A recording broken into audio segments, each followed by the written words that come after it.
So hello guys, ayan, ready na yung ating pananghalian. Ang ating menu for the day is yung ribs ng tupa na nilagyan natin ng baby, anong tawag dito? Yung ano ng mais, baby corn, ayun. Tapos meron tayo ditong asparagus, ayan, nilaluan natin ng asparagus. Tapos yung baby carrots, ayan, kinamay na. Bakit? Ako naman ang kakain yan eh. Ayan, hinaluan natin ng baby carrots. Tapos, hinaluan natin ng broccoli, ayun. Tapos, meron din yang, anong tawag dito? Mushroom, ayan, oh. Sarap. Kinamay na. Ako naman ang kakain yan, so okay lang.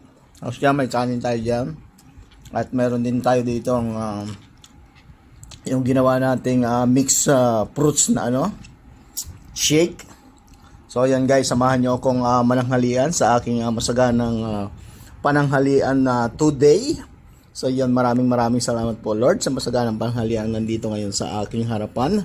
Ibinabalik ko po sa inyo ng taos-pusong pasasalamat sa pangalan po ng iyong anak na si Jesus. Amen.